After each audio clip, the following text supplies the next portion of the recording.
Rizka Sabila Zahra dengan nomor NIM 4012211074. Mata kuliah Sosiologi Hukum kelas 4C. Baiklah, di dalam video ini saya akan menjawab pertanyaan dari Bapak Sintong Arya Mitapea SHMH. Video ini untuk memenuhi presensi absen. Silakan dilihat, disimak videonya. Baiklah, di sini saya akan menjawab pertanyaannya, yaitu apakah dalam kasus tersebut termasuk ke dalam bentuk restoratif justice. Jadi di dalam video yang diberikan oleh Bapak, dalam video tersebut yaitu kasusnya yaitu pencuri motor dibakar hidup-hidup bersama sepeda motornya oleh warga.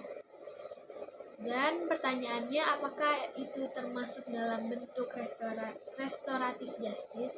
Baiklah, di sini saya akan menjelaskan pertama-tama yaitu apa itu restoratif justice. Restoratif justice yaitu merupakan salah satu prinsip penegakan hukum dalam penyelesaian perkara yang dapat dijadikan instrumen pemulihan dan sudah dilaksanakan oleh Mahkamah Agung dalam bentuk pemberlakuan kebijakan. Namun, tata pelaksanaannya dalam sistem peradilan pidana di Indonesia belum dilakukan secara optimal. Restoratif justice sebagai jalan alternatif penyelesaian perkara tindak pidana yang dalam mekanismenya tata cara peradilan pidana berfokus pada pemidanaan yang diubah menjadi proses dialog dan mediasi yang melibatkan pelaku, korban, keluarga pelaku atau keluarga korban, dan pihak lain yang terkait. Hal ini bertujuan untuk bersama-sama menciptakan kesepakatan atau penyelesaian perkara pidana yang adil dan seimbang bagi pihak korban maupun pelaku dengan mengedepankan pemulihan kembali pada keadaan semula dan mengembalikan pola hubungan baik dalam masyarakat. Dalam pasal 364, pasal 373, pasal 379, pasal 384, pasal 407, dan pasal 482 KUHP, konsep restoratif justice bisa diterapkan dalam kasus-kasus tindak pidana ringan dengan hukuman pidana penjara paling lama 3 bulan dan denda 2,5 juta rupiah. Selain itu, restoratif justice dapat digunakan terhadap anak atau perempuan yang sedang berhadapan dengan hukum, anak yang menjadi korban atau saksi tindak pidana hingga pecandu atau penyalahgunaan narkotika. Dalam restoratif justice, terdapat prinsip dasar yang merupakan pemulihan kepada korban yang menderita akibat kejahatan dengan memberikan ganti rugi kepada korban, perdamaian pelaku yang melakukan kerja sosial maupun kesepakatan lain. Menurut Tony F. Marshall, restorative justice is a process whereby all the parties with a stake in a particular offense come together to resolve collectively how to deal with the aftermath of the offense and its implication for the future. Artinya, restoratif justice adalah sebuah proses di mana semua pihak yang berkepentingan dalam pelanggaran tertentu bertemu bersama untuk menyelesaikan secara bersama-sama bagaimana menyelesaikan akibat dari pelanggaran tersebut demi kepentingan masa depan.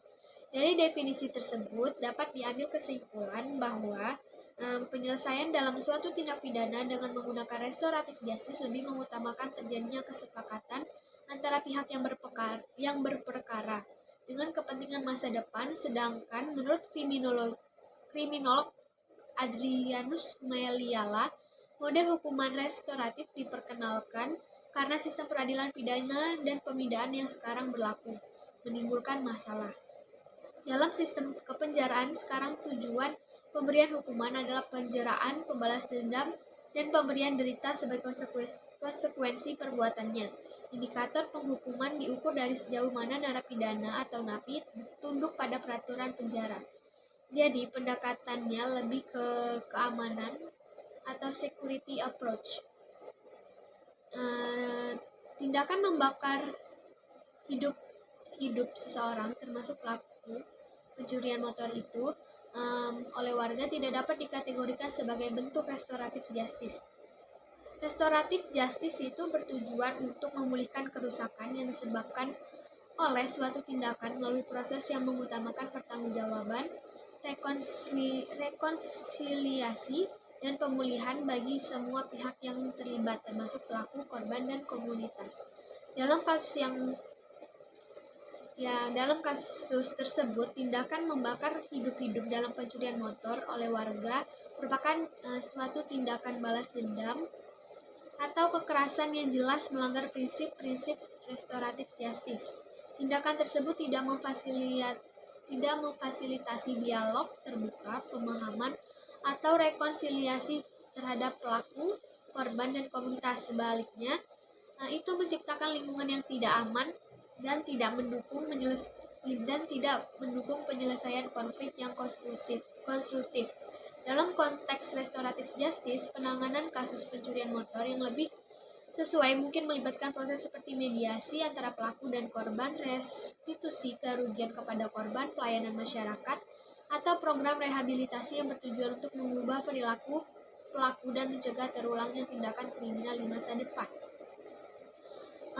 Menekankan bahwa restoratif justice pentingnya penyelesaian konflik itu secara damai, yang dimana terdapat adil dan bermartabat tanpa melibatkan kekerasan atau tindakan balas dendam.